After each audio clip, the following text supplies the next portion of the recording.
Are you able to hear me? Yes. I guess all of you are able to hear me. Yes.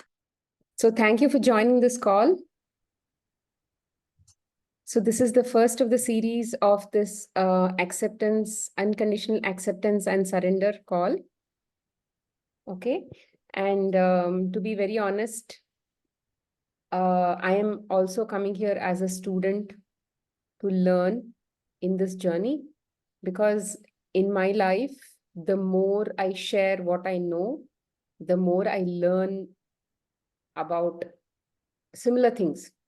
So if it was health related issues or health as a topic, so the more I have worked on the health area, sharing what little I knew. I started with very little, sharing with very little knowledge, very little information that I already knew. And the more I shared what I already knew, the more in that area itself, I just got better and better. So my major focus in the last few days, or maybe in the last few months, have always been practicing acceptance and surrender. Surrender has been there in my life for the last many years, maybe 2017 or so. I learned the concept of surrender.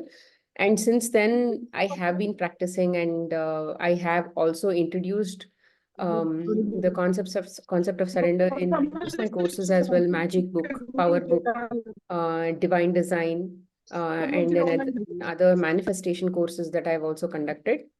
Right. So this is just an effort to make it more strong and more focused. So the more and also many people were asking me to write articles about surrender, but then when I was actually sitting to write down about surrender, I would blank out. Although I have practiced so much, although I have been, it comes out very naturally, but then when I actually sat to write down, I was sort of blanking out without any content. So I just left writing articles. I did not do any such thing. And people were also asking me, ma'am, when is your next course? What are you doing? Are you doing any other book reading or something like that? So Nidhi was asking majorly. So I was saying that I haven't really got any inner guidance to do anything for that matter. So I was just there. It was like I was sort of idling, and at the same time, I knew that whatever was happening was for the best. So maybe I had to just continue with whatever I was doing my Kriya or meditations and all of those kinds of things, right? And just stay in that space, continuing to practice. So the last few months have been, I think in January, February, I finished Divine Design. And since then, my major focus has been to just observe many of these things and practice it with the family, with my immediate family. So when I was not doing anything else, like focusing on courses, conducting courses, earning money, any such thing, it became a very focused attention to observe myself, learn about many of these things. So only in the recent past, because of some experiences that I had, I realized that I think I need to become more, I need to really become more, non-resisting in nature. Because we have, as a human being who have practiced resistance to external issues or circumstances for over many years, not just years, many lifetimes we practice this.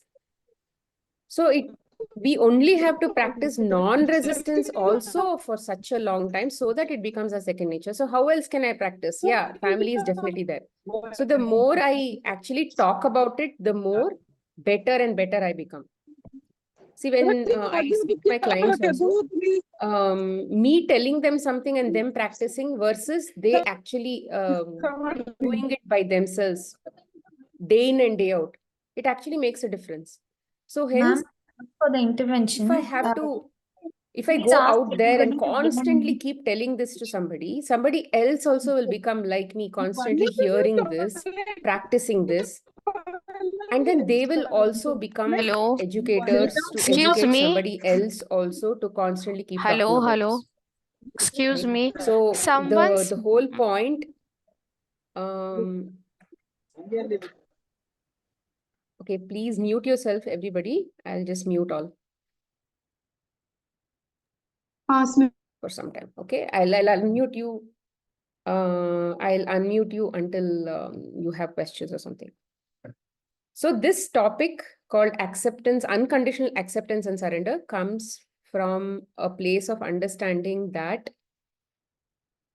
God is the supreme being and we are all a reflection of God. Everything existing in the cosmos, every possible thing that ever exists is a reflection of that God. So if people have attended my divine design course, you have attended the first few chapters and there you've understood what is God and the relationship that we have with God.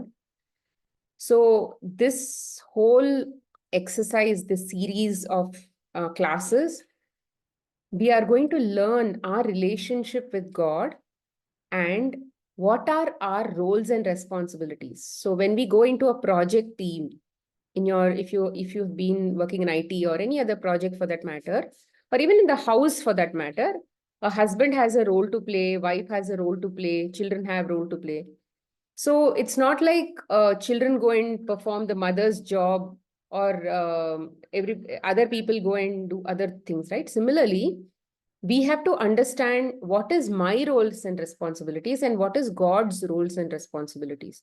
So the more you understand your scope of work, you will actually be better equipped to continue to do a good job in whatever you're supposed to do. Okay. So what is it that we have to learn in this whole process? Just that relationship. So for that, let's know who is God and who we are. Okay. So if you think in the beginning, right? In the beginning, there was nothing. There was emptiness. I don't think we can even understand what is nothing. I don't think we can understand what is nothing because when we look at what is nothing, let's say if we go into an empty room and say, do you find anything there? We'd say, no, there's nothing. But actually there was something. There is something. There are some germs. There is air, right? There are atoms. There are atoms of air. There are atoms of many, many little germs. There are so many things there that we actually cannot see with our naked eye. Okay.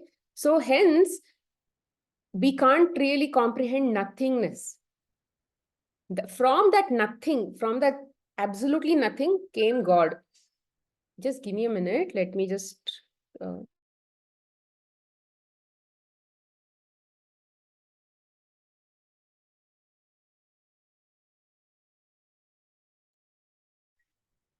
So from nothing came God.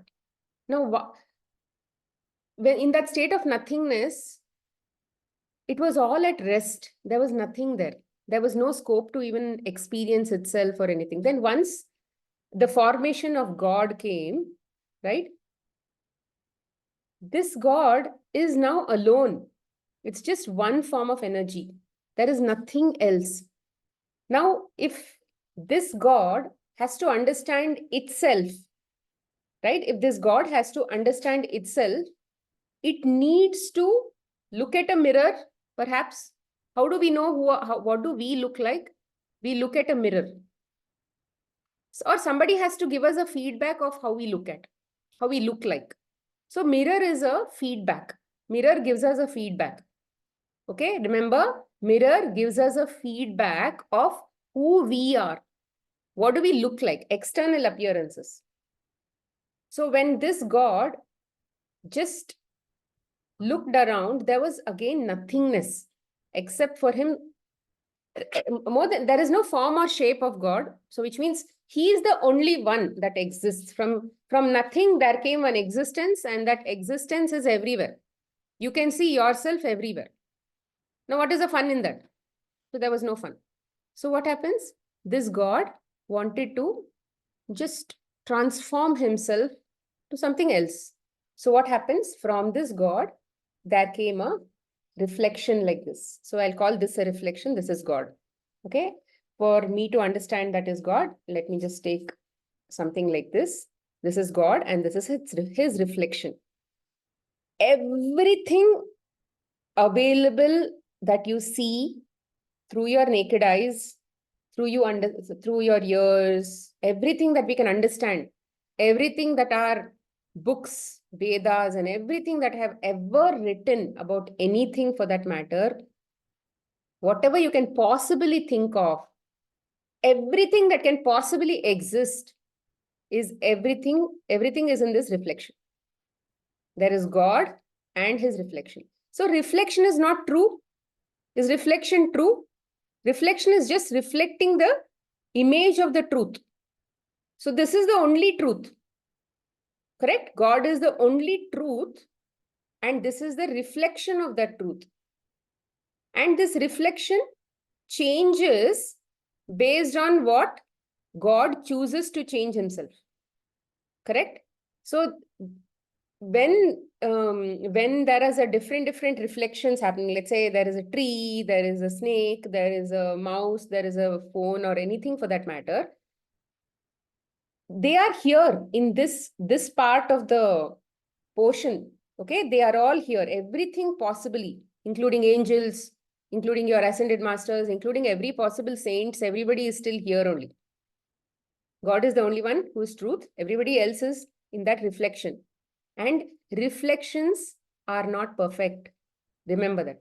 So Bhagavad Gita says this is Purusha and this is Prakriti. So in Prakriti, nothing is perfect because it's one notch less than perfect. So there is some form of imperfection in this reflection. Okay, remember that. And if this person, let me call him Mr. G. If Mr. G wants to experience every possible way of expressing himself and to understand how it feels, understand how it looks, how it experiences, he has to make that happen in this reflection. And what actually, when you see the reflection, what is actually happening? He becomes this.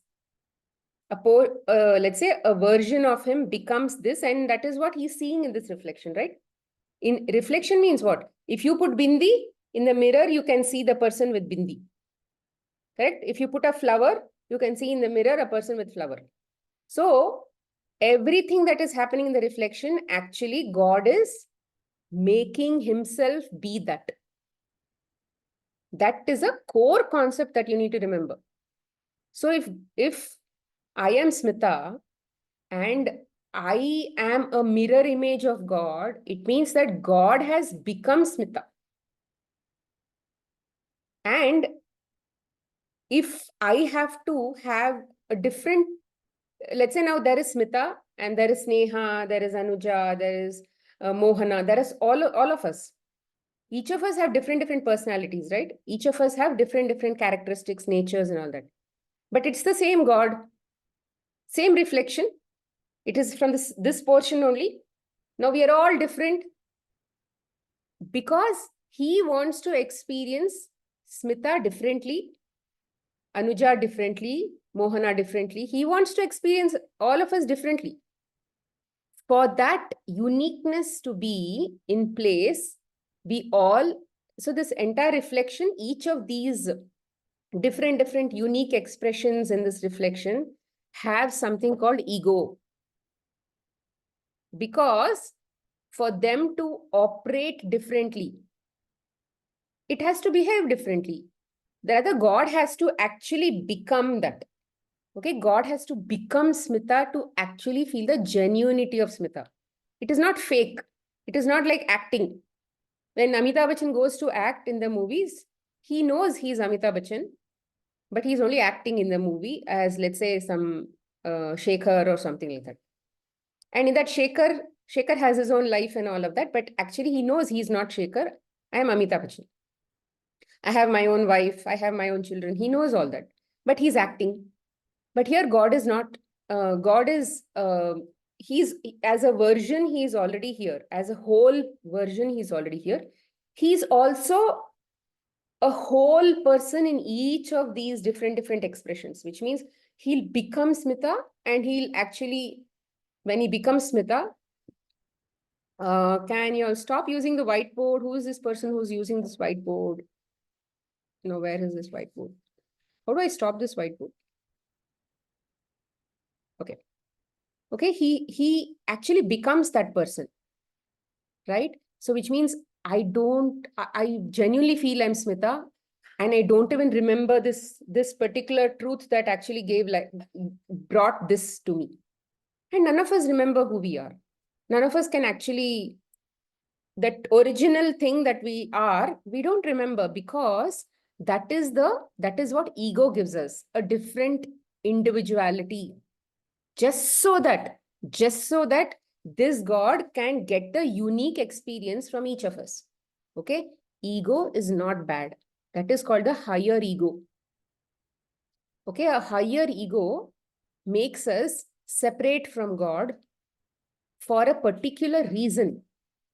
Here God wants to feel separate, and he wants a different expression, he wants a different experience. That is a higher ego. Now I'll come to what is lower ego and all of that separately. Okay, there is a lower ego where what happens suddenly, I start feeling that in my current consciousness, let's say we all have lower egos as well, where we say, my family should be good. I should be serving only my family. Only my family should be happy. I need I need a I need all the facilities in my house. I need to be here.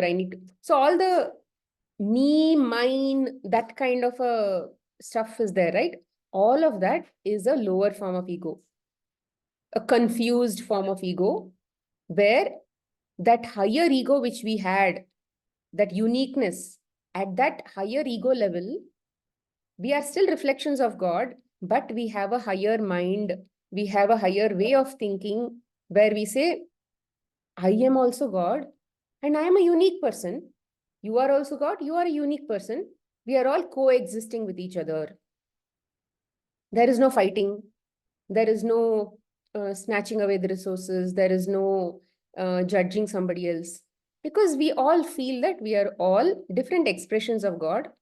And then we are all expressing ourselves differently. There is nothing wrong with that, right? But here, in this lower form of ego, many times when we are all in that lower form of ego, we have jealousy, we have expectations, we have our own desires and likes and dislikes, and all of those things we have. I am less, I feel less, I am poor, I am not good enough, I'm not beautiful. All of these things that we have are lower forms of ego, which is much in a confused state, an ignorant state.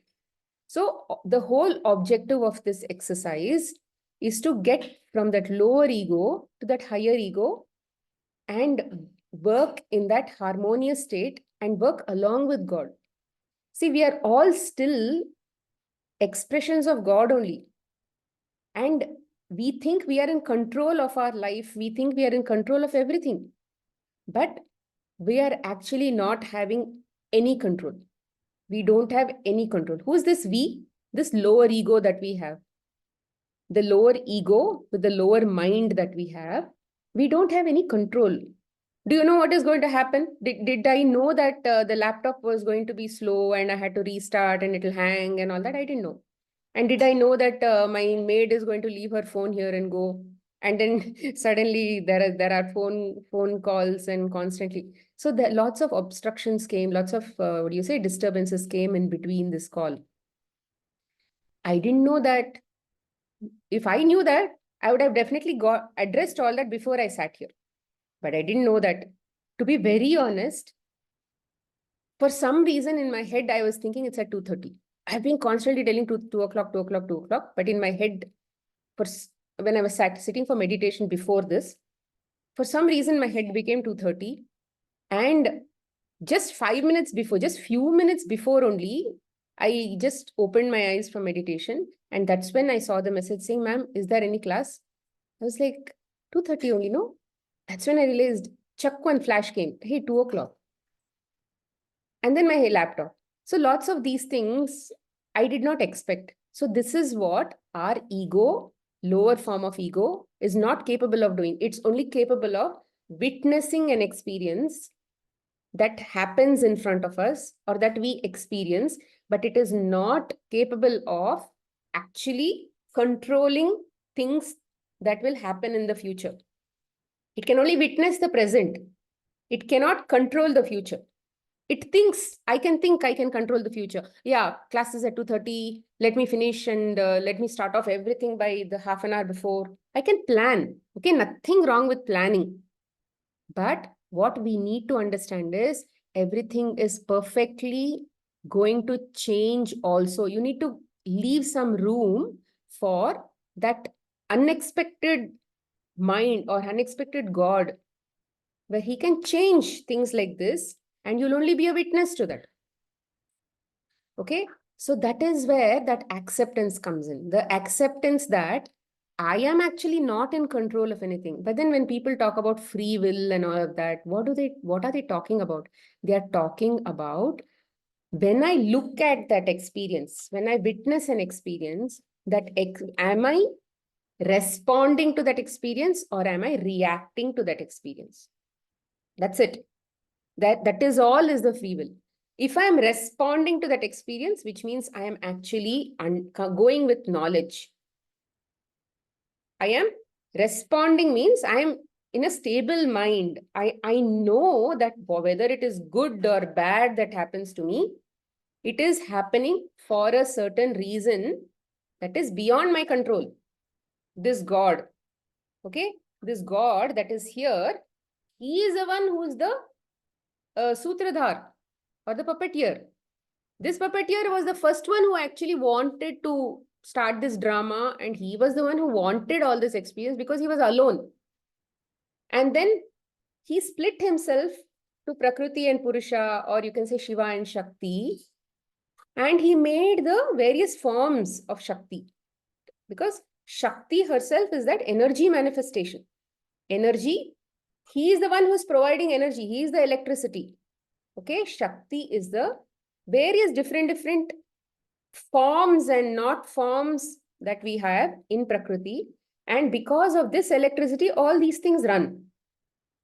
It doesn't necessarily have to have a form, but because of this electricity, all of this is running. So we should remember that this can exist without this. It was existing without this also, right? But this cannot exist without this. So we cannot exist. We cannot exist without him. Because of him only we exist. Because he is an energy, okay? He is an energy that we have inside us, or we are connected to. This Prakriti or this Shakti is getting some electricity, or it's getting that energy. Because of that, we exist, okay? As such, this does not operate on its own. It has its own, it has some amount of intelligence because it's a reflection of God, right? So God is not dumb in this whole thing. To me, he'll be expressing himself in me through some innate intelligence. He'll be expressing himself, let's say, in the phone with some innate intelligence, in a tree, in a plant, in every single stuff here, there is some different percentages of that intelligence, percentages of that expression of God. For example, if you look at somebody who's like brimming with happiness and always joyful and all of that, that is an expression of, that is a divinity that they are reflecting from within, right? They are reflecting a divinity. It's not like the body themselves is that. The body is not that. It is how much that divine is expressing from within that body is what you need to appreciate. When you look at somebody and feel jealous and all of that, you should understand that it is the divinity from inside them that they are expressing. And who chose to experience that? Sorry, who chose to express that? That God only, this person. He said, okay, through this person, I'm going to display this skill. Through Amitabh Bachchan, I'm going to display this beautiful acting skills. Through this person, I'm going to display this beautiful oration skills. dance skills, music skills. All of these skills, even Ambani, he is expressing through Ambani richness, prosperity, abundance. But Ambani himself is not like that. Those are all bodies. Through those bodies, he's choosing to express his abundance, prosperity, and all of that, because all of that, everything exists in God only, right? That whole, every possible thing that you can ever think of, good, bad, ugly, everything is here only within this. When it wants to express itself as an ugly demon, it will go into, let's say, a person who behaves like a demon. But does that mean the demon is somebody separate? No, that is also an expression of God only. Because God wants to express and experience himself in that form. But what you should understand is we have this free will, because there is some amount of godness within us also, within this body that has been created. And that godness has a choice. We are all creators. We are called co-creators. All of, in this Prakriti also, some, innate intelligence has been given, I told you. That is called the choice, the free will, power of creation, all of that. So now what are we creating? We are creating whatever we want. Now, how do we know what we want? It depends on what is our awareness. If our awareness is at God's level, then we will create like God. If our awareness is one level less than God, we will create at that level of awareness. And then if we go down further, we will create at that level of awareness. So understand that whatever we have created in our life, so God came down to different frequencies. Let's say if he's 100, okay, I'm just giving an hypothetical example. If he's 100%, we are all less than 100%. We, in the sense, all of us are his expressions who are less than 100%. In that less than 100%, he's still 100% only operating, but from a, let's say, 99% of awareness. He purposely reduced the awareness by 1%. Because he wants to see, what will I, if my awareness is less than 1%, less by 1%, how the energy will play out, how the expressions will play out. Now, if I reduce by 50%, how will my expressions play out? How will the energy play out and all of that? So all of this is just like a permutations and combination, and let me see what happens. You may have had children. They say terrible twos, no? Toddlers. Toddlers are at an age where they actually test parents, right? They do something and then they watch us. What will my mother do if I do this? What will my mother do if I do that? What if my mother do if I jump from sofa? Right? All of this they are testing. So it's not like they're actually testing you. They're just curious. They are curious about the cause and effect theory. They are thinking that, okay, if I do this, how will my mother react? Oh, if I do this, my mother is actually going to shout at me. If I do this, my mother will not shout at me. She's going to hug me. All of these things we are also going to learn. So this is this is what God is playing. Okay, we call, to be very, let's say, for the purpose of this explanation, we'll call it Leela. Let's say his expression is called Leela. Now, he can be here also, he can be here also, he can be here also, he can be here also. He can be in any level and still be 100% God only. Okay. Let me just take this example. Okay. Let me just take this example. Now, if this is the beginning, this is 0 and this is 100, let's say, for example, in this 0 point also, God is still God only. He has, let's say, 100% of bad qualities. He's expressing himself as 100% of low energy, bad qualities, killing people, those kinds of things. He's still God only. And no good qualities, no awareness, serial killer, that kind of thing. He's still God only. Okay. But he's expressing himself here. Let's say in the center, he's 50-50, 50 good, 50 bad kind of characteristics. He's still 100% God only. But he choose to express himself in these kind of energies where he will say, I'm good by 100%, I'm good by 50%, I'm bad by 50%. Let me see how it will play out in this body. Now here, let's say he's 99% and he is like a saint, totally realized master and all that. He's still God. He's still 100% God. But that saint will choose to express himself only at 99% level, because that is what God choice. God chooses to express. Okay. As such, we can't exist without his mastermind. He's the mastermind. He's the one who decides or who plays what role, rather who in the sense which body plays what role, what are the things that is going to come, what experiences will come to this body. So let's say I am only here, I am only there, I am only here as God. Everybody is God only. It is just that he's playing different bodies and then just playing with each other. He's playing with his own self, with each other, with different characteristics.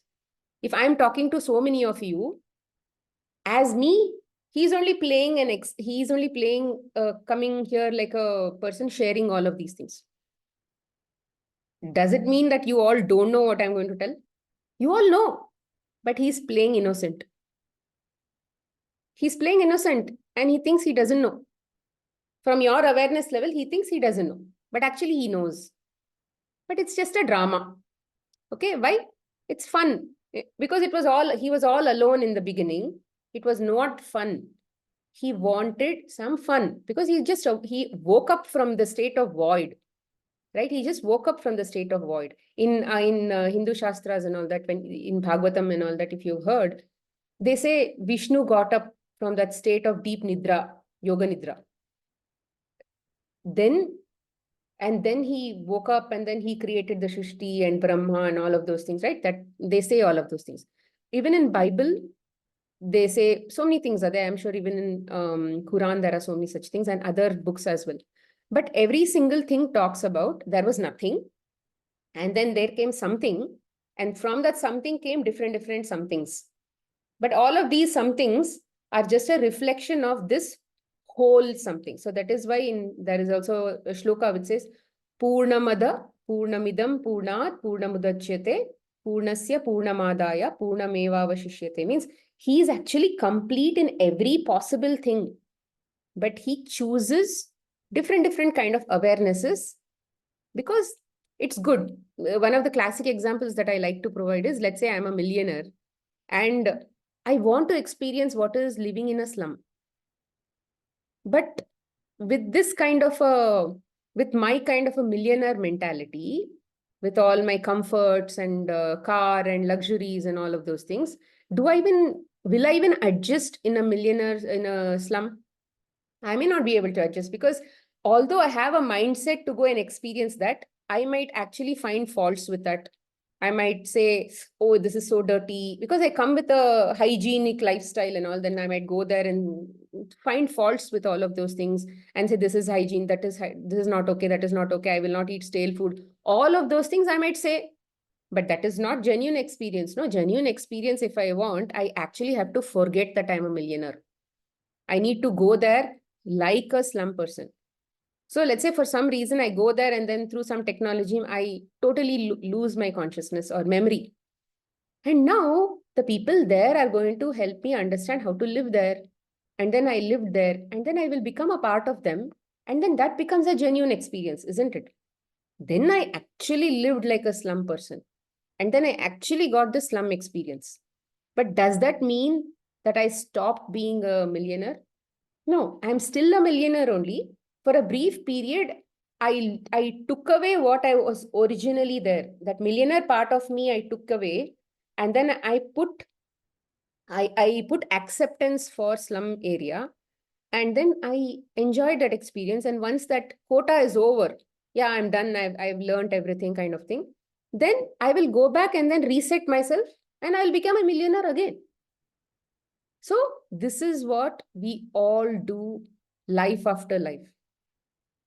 We are all a subset of that whole. And we always be in the sense, God creates this body. When I say God, he's present within all of us. Let's say soul, at a soul level. So I'm just going to call that God. So that God creates a body of its own, a body of his choice. The body who will, let's say, have a long face, sometimes have a chubby face, sometimes have a fair skin, sometimes have a dark skin, sometimes have pimples, sometimes have some, let's say, clear skin. So there are so many different characteristics, maybe long nose, short nose, long ears, small ears, long hands, 6 fingers, so many different expressions. So that God chooses a body to be, the body has to mimic the plan that he has for this particular body. In this body, I'm going to, let's say, understand what it is to be truthful. In this body, I'm going to understand how to stand up for myself. In this body, I'm going to understand how to, let's say, I want to experience what it is to be, let's say, having shortage of money all the time. I want to experience how it is to be a millionaire like Ambani. So like this, different expressions. That doesn't mean that we are actually becoming that. It is a brief period of experience. So we don't have to. So when we choose some of the, let's say, hardships and all of those things in our life, it is a planned affair. At when we were at God's level, before we stepped into this body, or before this body actually came into the womb and all of those things, we have already planned our life. We have already planned a life, how this life is going to play out, who are my parents, who my children are, which character is going to play my child, right? We have contracts with all of these different souls, where we are going to say, you do this, I do this, you bring this to me, I will bring this to you. Because it's all, and who is doing all of this talking business? God only is talking. It's like mono acting. You know, mono acting in school, many of us have done mono acting. If I'm standing here, I am so and so. If I am standing here, I am so and so. We used to do all of this, right? And then we come here and then we talk to this person and then we turn this side and then we talk. We are only doing mono acting. So this is what God is doing. And since God is omnipresent, he's in everybody, everything. He's omniscient, he's omni this, omni that, and all of those English words. Sometimes it's very difficult for me to remember what is the meaning of those words. But then, yeah, it's all omni and. So all of that he is. So he's present in everything, everyone, everywhere, every time, every XXX. So we are all coexisting because of him, because he's playing mono acting in different people as different characteristics. And he wants the experiences that we all have, which is why we have it. Do we know how to create? In this body, we have a mind. Do we know how to create such a life? Do we know how to create children who are not listening to us? Why would we create children who are not listening to us? Why would we create, let's say, having interpersonal relationships?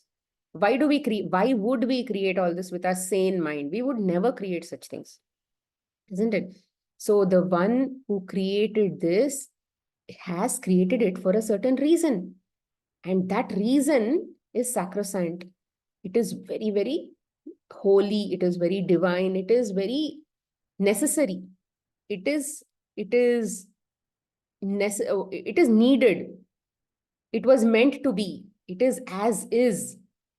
There is no need to change that, because that was the plan. That was what God chose to do when he created this doll called Smita, this doll called Anuja, this doll called dog, this doll called something else. He chose to do such a thing with this body. So now that plan will continue to keep happening in front of this body. So there is God and there is a shell of this body around it, right? So inside that body, there is this soul. Soul is God, let's say. Now this body will now experience everything. Now body is also external to God. Body is also external to God, because through that body only all of that experience is coming. Now, how do experiences come to us? It'll come to this God, it'll come to this God, or in the form of objects. In the form of objects, the experiences can come to us. For example, let's say I have a cell phone. The experience from the cell phone is coming to me via this object. Then it can come to me via people. All the family members that you have, friends you have, office goers, and all of those things, friends, family, every other people will bring you those experiences. Then you have situations. In that situation, let's say you lost your bag, that is a situation. Let's say you missed your bus, that is a situation. So situations can come to us. Then other experiences can come to us. You experienced the let's say a loss of a family member. You experienced somebody scolding you.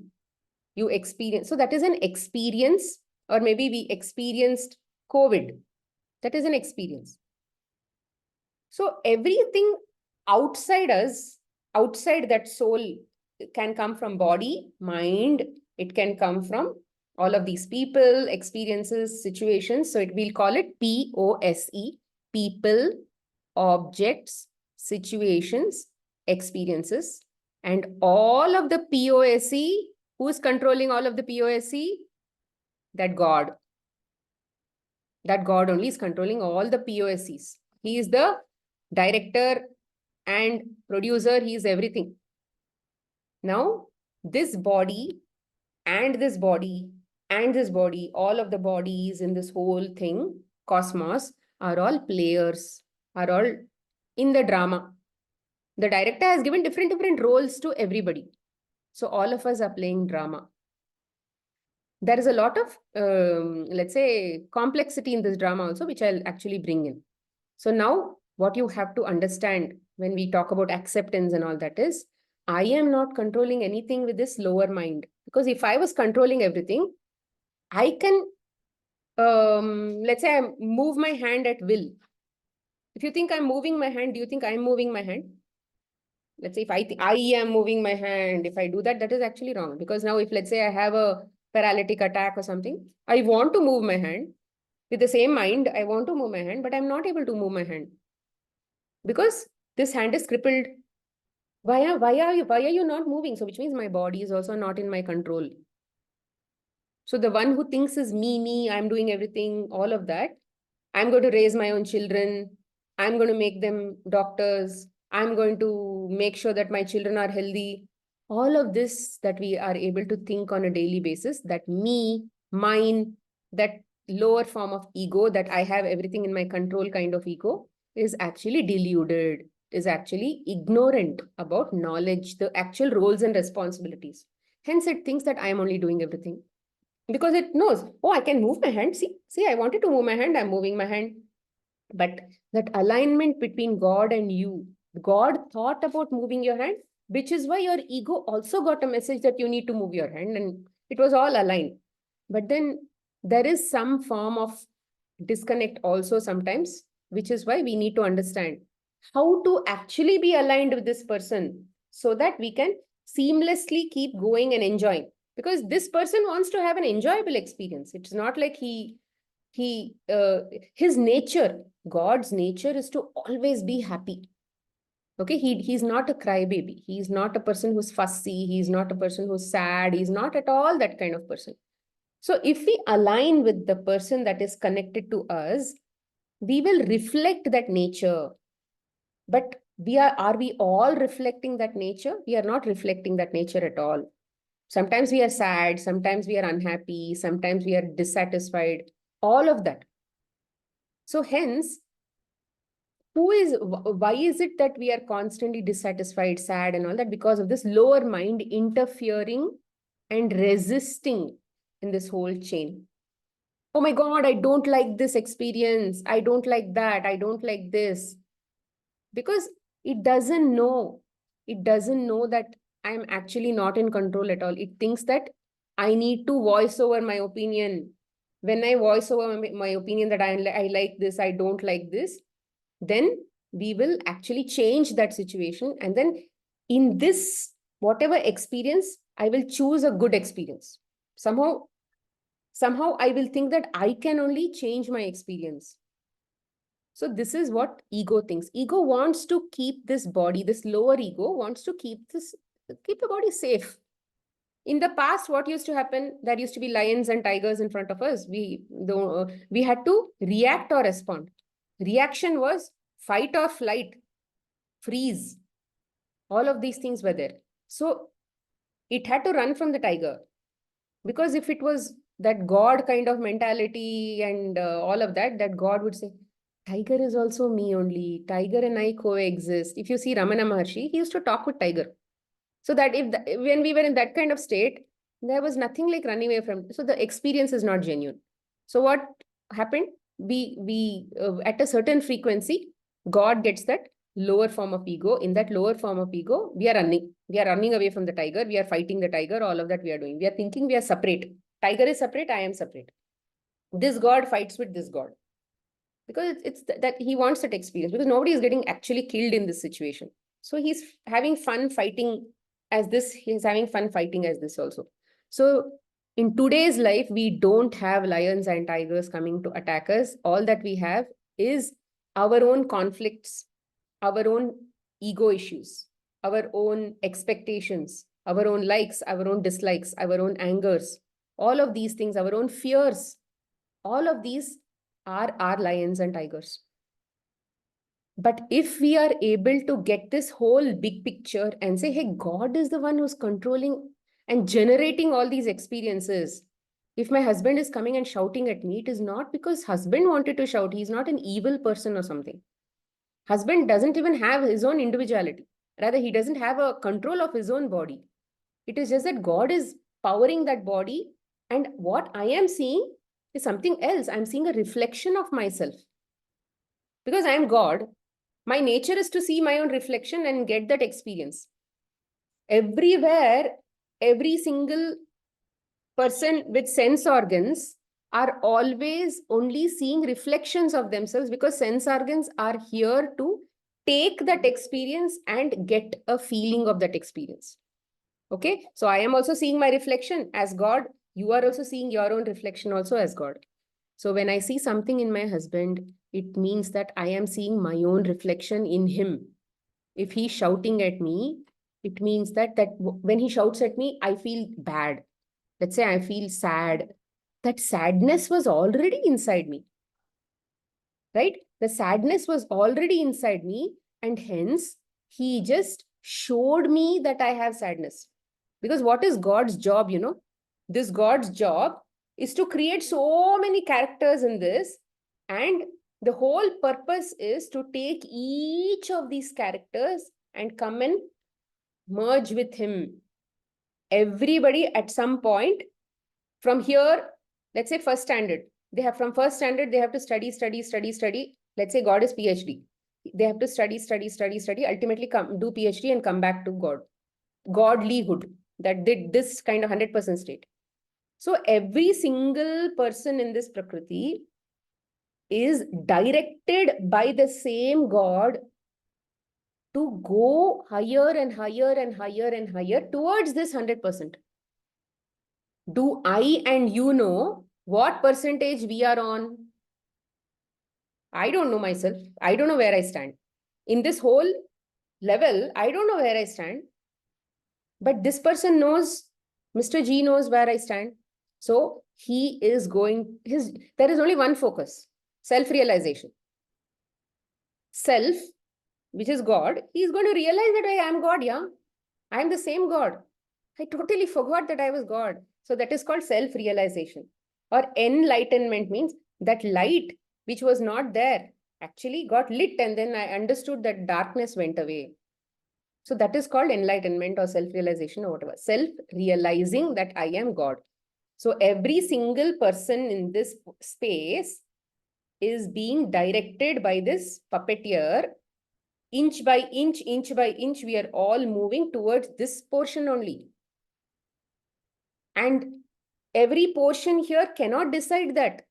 Where am I? Where to go? What should I do now to go up? Am I going down? None of us are going down. We are always going up only. We are always going towards him only. There is nothing like away from him anymore.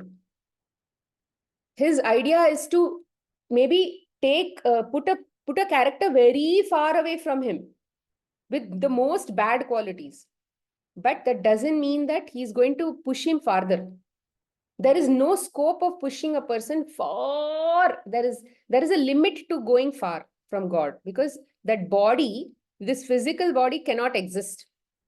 It cannot exist because there has to be some minimum godlyhood in that person, or let's say minimum light of God in that person, for that person to even exist, for that person to even operate. So there cannot be like zero.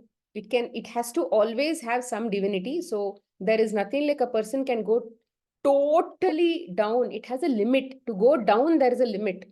But to go up, there is no limit. Because God has no limit.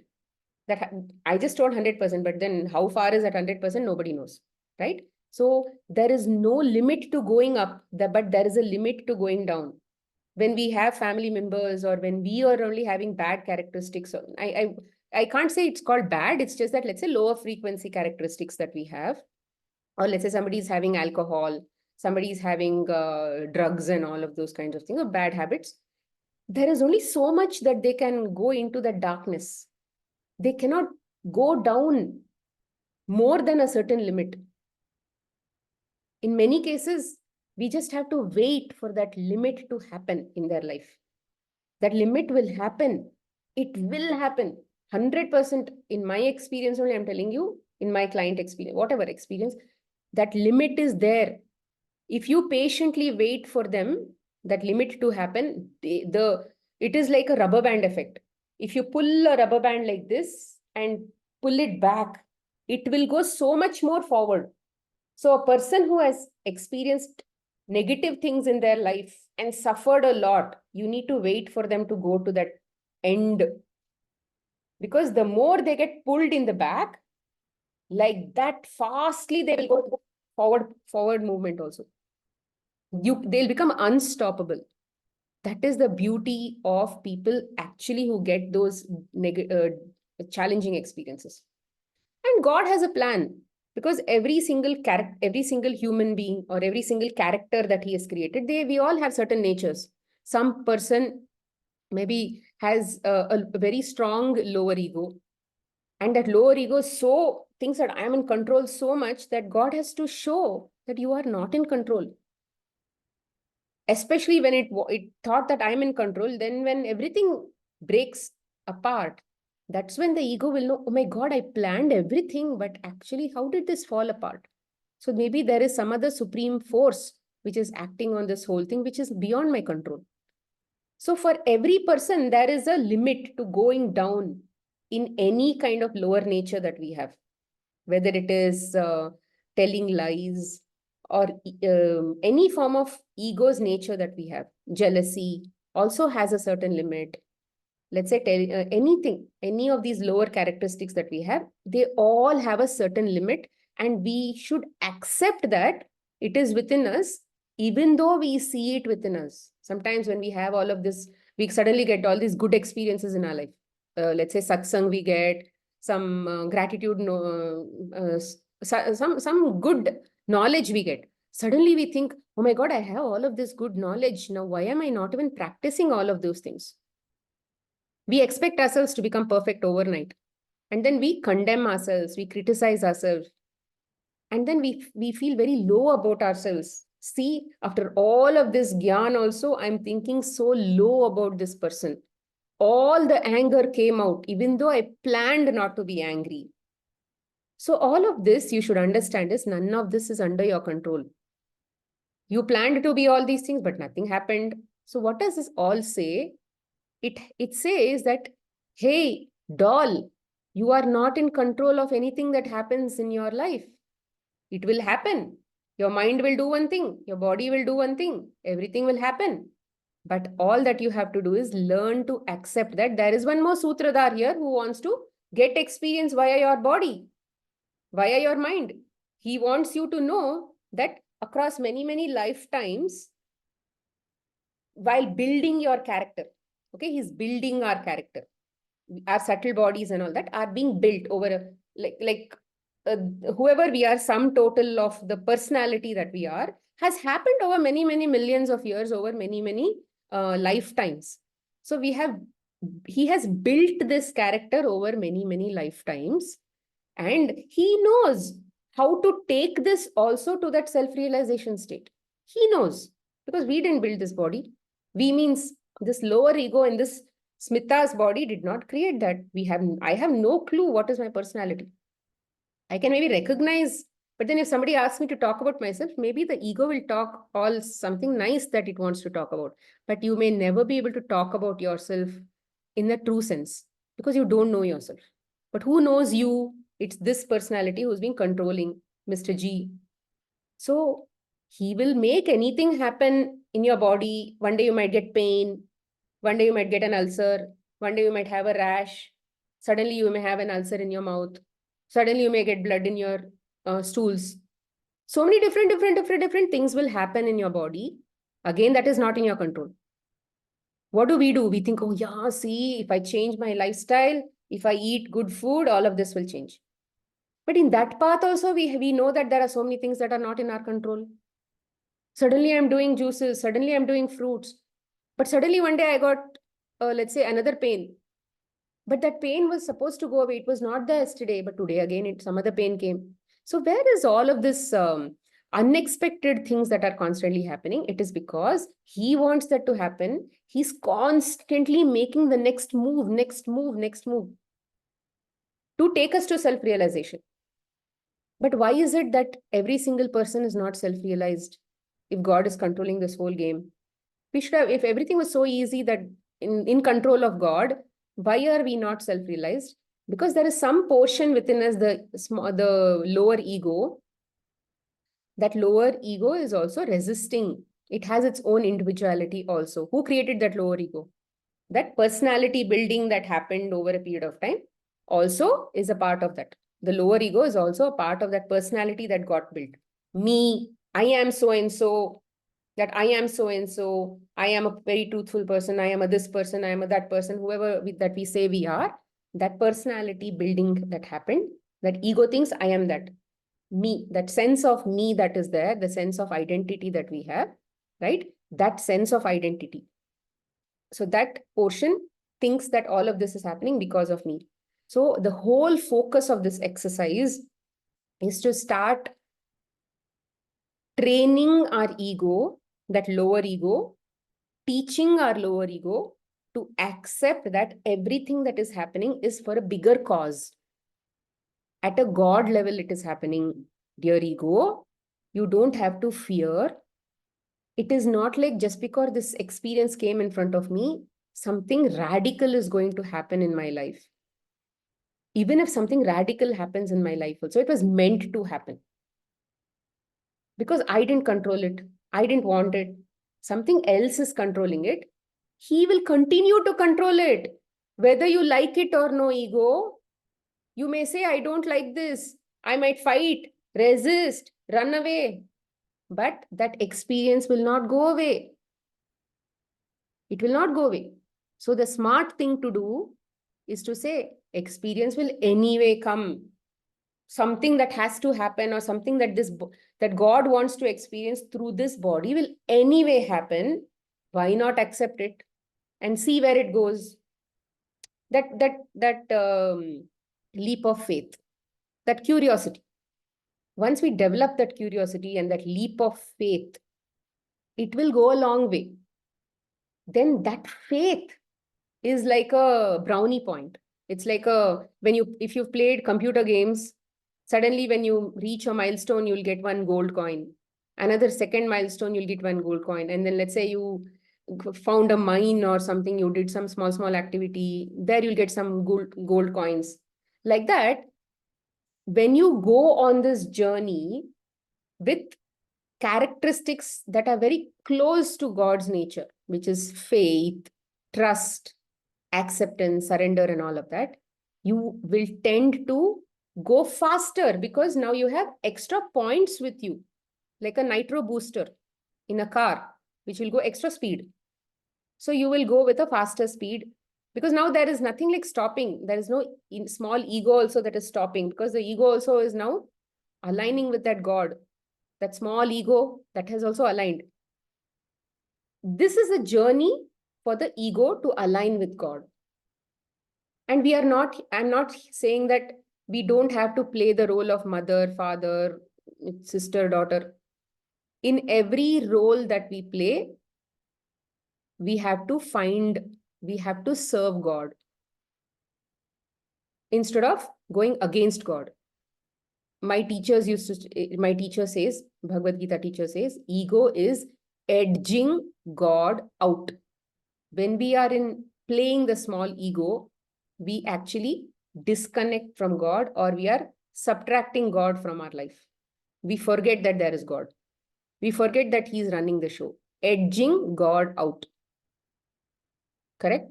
So the more we keep God within our mind, let's say if somebody is shouting at me, or let's say my maid was supposed to come and I've kept so much of vessels. She said she's going to come. She said, oh, even if I don't come, Mama, I'm going to call you and tell you in advance just so that you are aware, which is a good thing to do. But let's say she did not even call, she did not even tell. Now we have guests at home. There is so much of vessels also. Suddenly guests are coming. Now we have suddenly vessels to wash. And then I have to cook. And now guests are coming. So typically what we do, we tend to get angry on the maid. She should have come. She should have at least told me. But then so we also know that even if we call her, even if we shout at her, we are actually just throwing that ego tantrums. But will she come? She may not come. So this is a period where you'll have to just accept. Yeah. Did I plan all these things? No, I didn't plan all these things. Somebody planned. Why did they plan? Because they had to show me. I was thinking I'm not at all angry.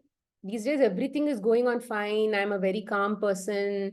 Even if my children are not doing their homework, I'm very calm. All of that I'm doing. But then when maid, suddenly all these extra stuff, extra work and all came. And there is a sense of I want to perform and then show off in front of my guests. I have to cook and I have to serve and all of that. Now I'm going to not be able to perform so well. So now I have a problem. So in this situation, I'm going to be angry. So what is God showing? God is showing himself. Okay.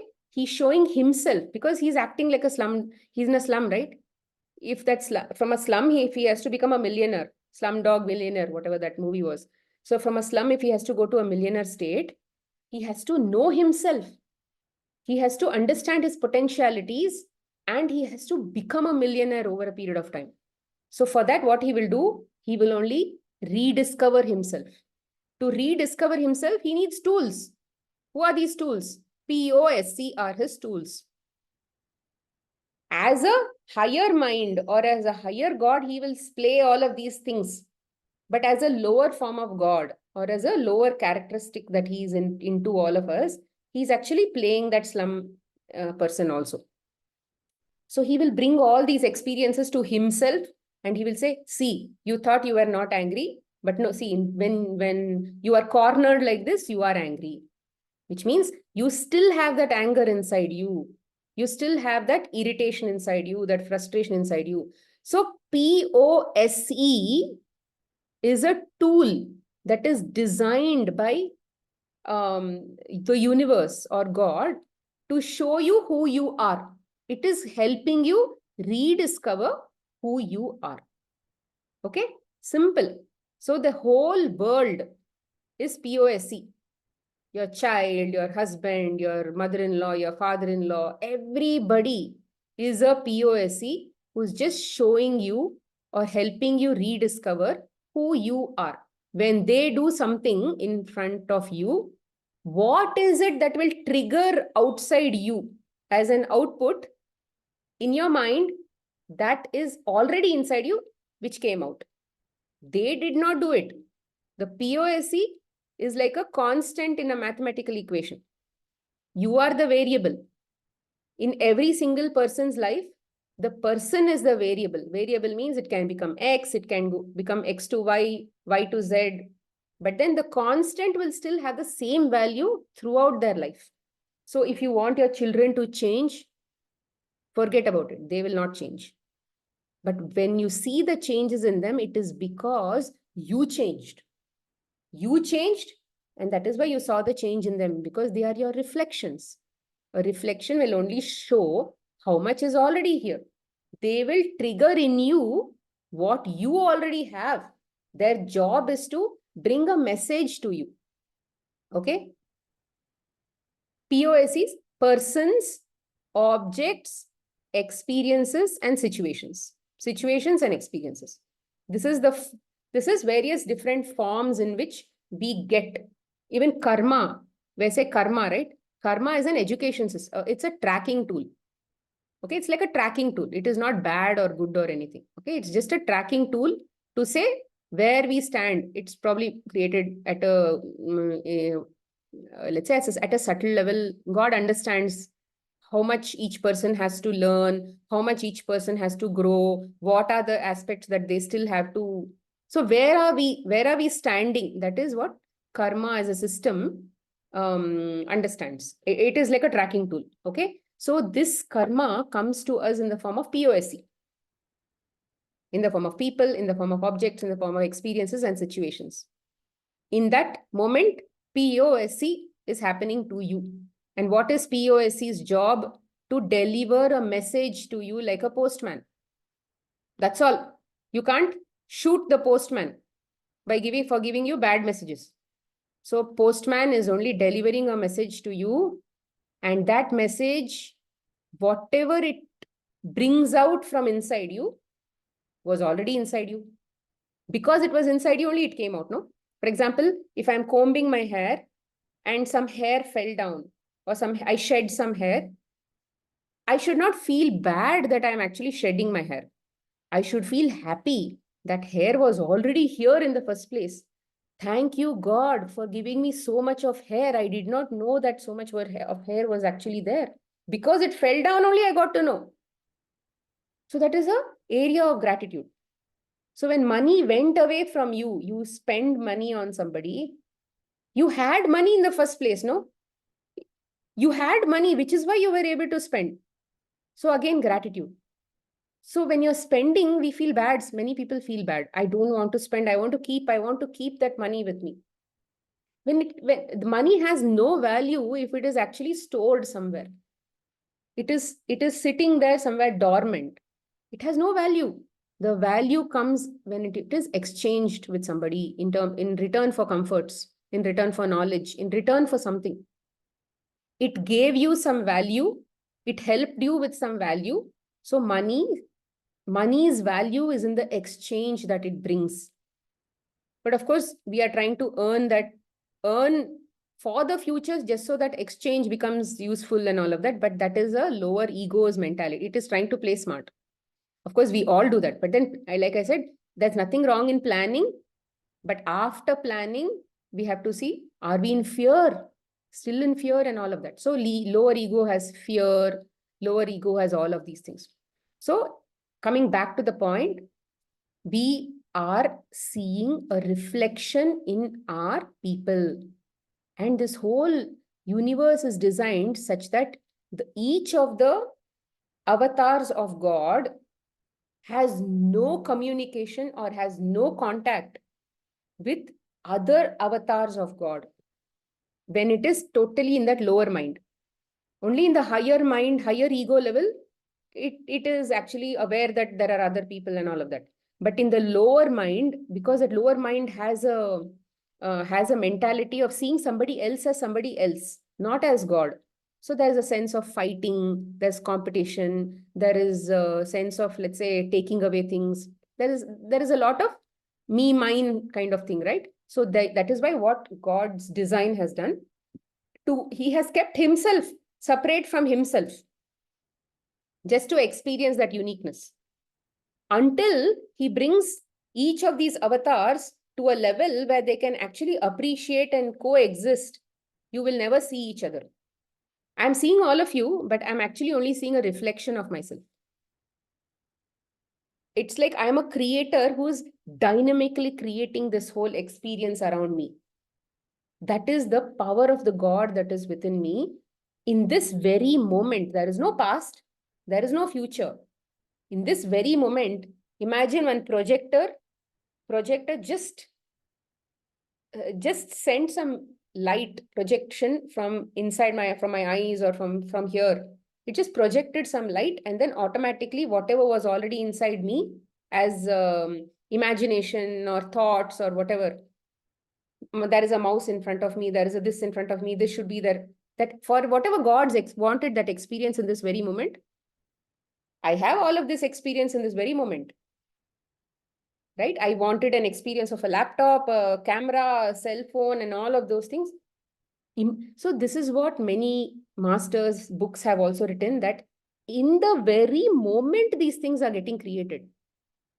Now, let's say some time back, I was, let's say, speaking to my husband, but now my husband is not in front of me. I have to create my husband's image when I have to talk to him again. I means that God will create. So that is how dynamically creations are actually happening. But we don't even know, we can't even understand. If I am going on the road, some stranger, some car, some bus, everything I created, if you think it sounds so funny. So it needs a higher mind to be able to think and grasp all of that. So we will not even go there for now. What we will think is, hey, I can only see my own world. I can only see whatever is necessary for me to learn and grow. If there are any POSs in my world, in my reality, it is only my reflection. I don't see anybody else. I may see other people. Definitely there are other people, but they are actually getting dynamically created like a virtual image. Virtual reality. We are seeing, that is why in Shastras and all, they call it mithya. They call it the loka is not satya, it is mithya, they say. It means it exists. It exists, but it is not like God did not create it. It is created, but it is actually not true. That what you're seeing is not true. What you think is not true. You think that some war is happening, war is still happening. Even when you're sitting at home, war is still happening. No, actually, war is not happening. When you put your focus on that war is happening. Understand? Where your attention goes, energy flows. Where your energy flows, in that moment, whatever creation had to happen, had to happen. If you want to, if God wants to understand that, oh, I have anger inside me, immediately one experience is going to come where anger is going to get triggered from inside me. So like this, there are so many such things, dramas he'll keep doing. But what you and I have to understand is, I am not the drama person. I am not the director of this drama. Drama will keep happening whether I like it or I don't like it. So smart thing is to accept his ways. Accept that he will anyway do it, because he has a plan to take us to self-realization. So let me allow his plan to get executed. No, why should I force? Why should I, what do you say, come in between? How do we come in between? Through fears and all of that. Some situation he made to come in front of me. Now I have a fear for that situation. But I have a fear. That is why it came. Because how will we overcome fear? Only when we experience that. How do we overcome that and all? I'll take it in the subsequent classes, because it's a very these fundamentals are very important. For these fundamentals, you have to understand roles and responsibilities of God and us and ego and all of that. If you understand, then it will be easy for you to observe these things in your life. You observe all of these things. Today I told, right? All of this is actually not in my control. When I told you, observe. Is it in your control? Is somebody doing something in front of you? Is it in your control? Let's say if a teacher has a plan to take the students to complete 10th standard. She has a lesson plan. As a teacher, she has written lesson plan. She has, let's say, 10 chapters to finish. But when we go sit there as students, do we know what is in her lesson plan? We don't know. We don't know how she's going to do. We don't know what assignment she's going to give. We don't know any such thing. But God is that teacher who has a plan for us. And as per that plan, all of these experiences are coming. And in this life, we have got subset of those experiences which are already planned and it's going to come or it's coming. So allow those experiences to happen. And we will then slowly work on all of these areas that actually keep us in fear, keep us in anxiety, keep us in, let's say, low self-esteem, keep us in jealousy, keep us in all of these things that ego has. Now we will revisit the ego and say, why does it do all of these things? At that time, whatever ego does, all you should understand is it is not still in control. Let's say if you are jealous about somebody, what can you do about it? Apart from feeling jealous, what can you do about it? Nothing. Let's say you fear something. What can you do about it? You can run away from it. You can hide. But did that fear go away? You don't like to be in that fear. It's none of us like to get into those lower forms of expressions, right? We don't like it, but still keep trying to keep it within ourselves. We are not trying to remove it from ourselves. So what should we do? We should understand the bigger plan. The bigger plan is, hey, God is going to show me this, that I have all of these things. That doesn't mean that I need to change all that. If I have anger within me, when he shows me that I have anger, it doesn't mean that you change that anger nature from inside you. Don't change, because you are not even the change maker. You are not even the change maker. You are just a tool, a knife that is cutting the fruit. The knife has no control of which fruit it will cut, when it will cut, if it cuts or if it doesn't cut. It doesn't have that control. Okay? So you need to understand that I am just played in this whole thing. I just have to accept, yes, I have anger within me. That's enough. That is what is called acceptance. Acceptance that I am who I am. There is no change because God is 100% within me. It's like you already have everything. You are like already that God. You are already a millionaire. You are just behaving like a slum person, that's all. It doesn't mean that you need to do anything about it. You want that experience. So let that experience happen. If you have anger, anger came out, you shouted at your kids. And then after some time you understood, oh yeah, Smita was telling me like this, right? Okay, anger is inside me. Thank you, God, for showing me that I have anger inside me. You're putting a spotlight on yourself instead of saying, you always make me angry. Instead of doing that, which you always did, they always make me angry. They always try to scold me. They are always like this. When we are blaming the world, which is POSC, which is only a reflection, no, there is no use in blaming the world. When we were constantly blaming the world like this, slowly this knowledge is actually taking the spotlight to us and saying, oh, this was inside me only. That's why it came out. Anger was already inside me. It came out. Pain was already inside me. It came out. Mucus was already inside me. It came out. Some orange did not make me get the mucus. Some banana did not make me get the mucus. Some person did not make me angry. Some situation did not make me poor. Some person who cheated did not make me poor. None of those things happened. It was already that I had to experience these things and that's why it came. So that is what is called acceptance. When you're accepting, there is no need to go and fight it. Try to change it. Who is the one who's going to change it? The one here. He already has a plan for change. You don't have to worry about change because what do you even know to make yourself change? What does this little ego know to make yourself change? Nothing. Apart from observing the situation and being scared or being in fear or something, it doesn't know even how to change that.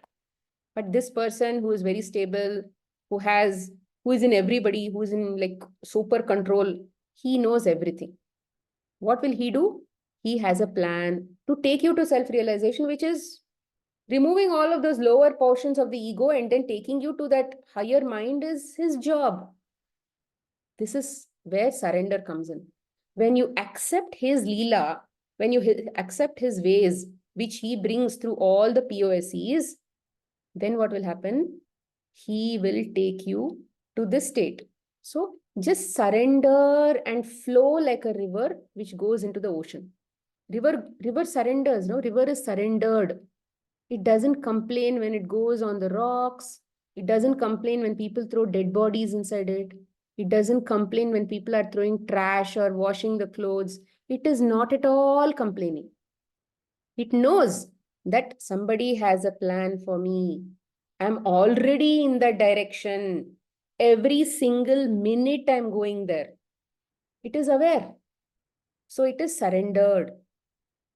Right? So this is acceptance, accepting that whatever is happening in my life is necessary for me. That fact is that everything is perfect. Everything is super perfect. It is supposed to happen like this. In this avatar of mine, this is how things have to be, which is God's plan through this body. Once the plan is over, the body will be dead. And then he will move on with the plan into another body. But when will he move on? When the plan is over.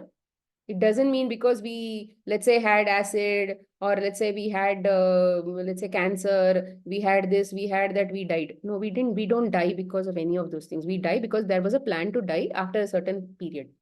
Plan got over, body is no more necessary. Okay, people die not because of diseases. People die because their time was over.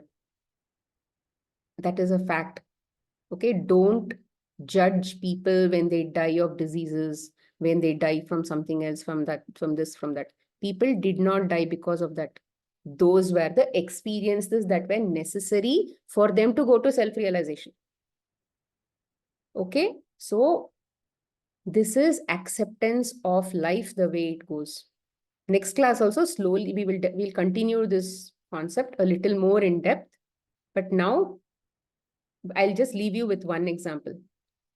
I do have people who are mothers of special children. Or let's say, or we have children who are very throwing tantrums or something that we don't like, let's say.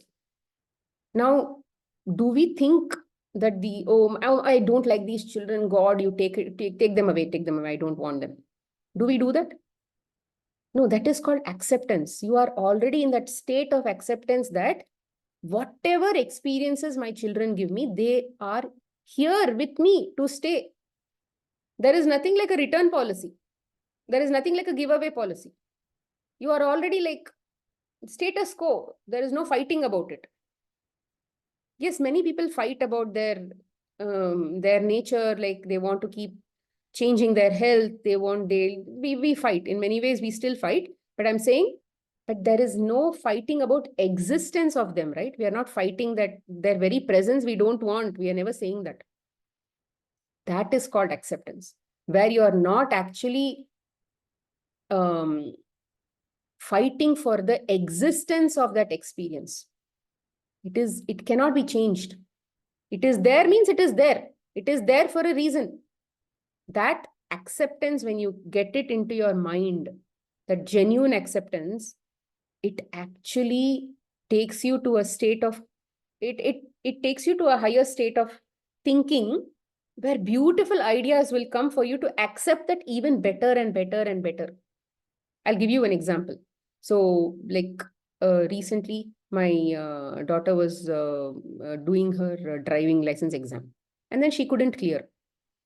So I was thinking, oh, maybe, like, as a human being, I was actually thinking with my lower mind, oh, maybe she did not practice enough. That is why she could not balance. I was thinking like that. But later on, when I started thinking, when I knew that, okay, this is the direction I'm going. Let me change it. I'll try to accept this. So the moment I started to accept that, oh, this is a play of God. What is he trying to show me? What is it that I have to learn? What is it that I have to understand within myself? That expectation of perfection. Expectation that, oh, if somebody works really hard, they will get the result. If somebody does not work hard, they will not get the result. Right? So that is something that I had. So then immediately when I went into acceptance, it was slightly becoming difficult, but still I was trying to accept. I was forcing myself to, no, this is how it is. This is the way. This is the way. I was like arguing with my ego. No, no, no, this is no, don't go in that direction. This is the direction. So then the more I insisted on this acceptance, one example that came is when Krishna was with Pandavas, and Pandavas played the game of dice, and Yudhishthira actually failed miserably. Just a minute. I had to get one. Sir, ಬನ್ನಿ sir, ಒಂದು 10 ನಿಮಿಷ ಆದ್ಮೇಲೆ ಬನ್ನಿ. 10 ನಿಮಿಷ ಆದ್ಮೇಲೆ ಬನ್ನಿ. ಹಾ. So he had to get that, they had to fail miserably. And because they failed miserably, Draupadi's problem had to happen. Draupadi's Vastraparan had to happen. Because Draupadi's stuff had to happen, there were turn of events, right? Then Mahabharata war happened. Then Gitopadesha happened. Did anybody know that all of this is supposed to happen? Krishna had a plan. Krishna had a plan, and then Krishna had a plan means I can say God had a plan in the form of Krishna. He came and then enacted this whole thing. So this is what we have to think, that there is a plan, there is a bigger plan. When such Pandavas who represent the some of the 5 elements that we have within us, some of the higher elements, higher elemental qualities that we have within us only, if they only can miserably fail, it means that there was a reason for that to happen. So everything that happens in your life has a higher reason.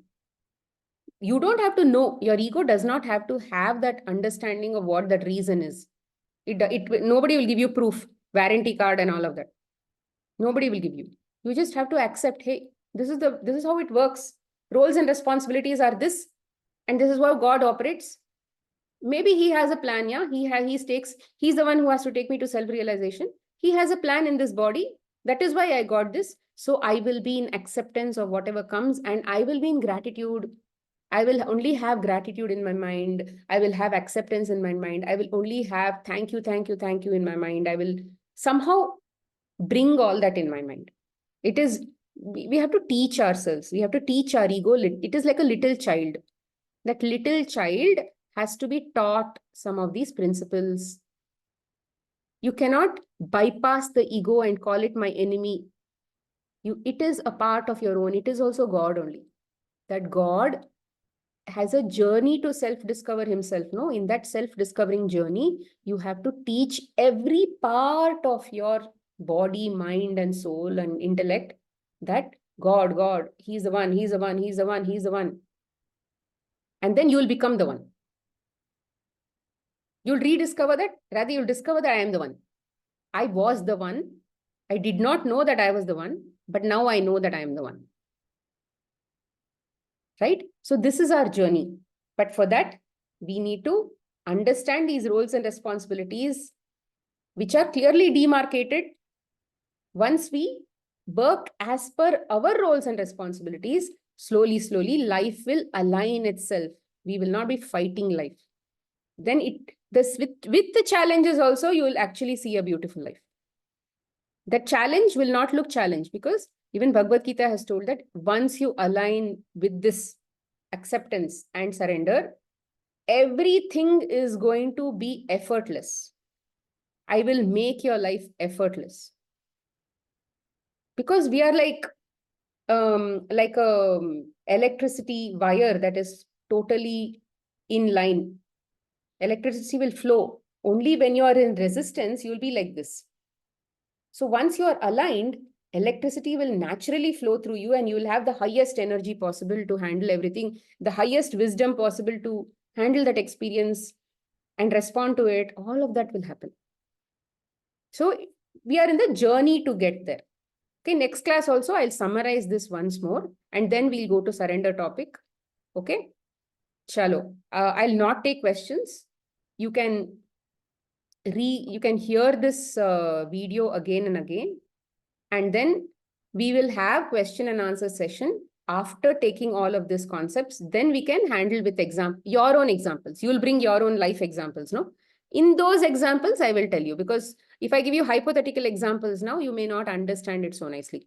When I take your examples that you only bring to me, then you will be able to understand this better. So we will reserve question and answers to those classes, but now only understand the concept. Okay? Chalo. I'll share this recording and then you can all go through this for the next 1 week. Ponder this in your mind. And I request not to put the questions in the group. If you can actually share, you can share your experience of what you understood in this class, that you can share in the as a takeaway in the group. But questions we will take only in the classes. Okay? Thank you very much for being here. And I'm really grateful to God for bringing all of us together so that we can all learn from each other. Okay? Thank you. Thank you so much, friends. And all of you for taking your time and coming here. Take care. Bye.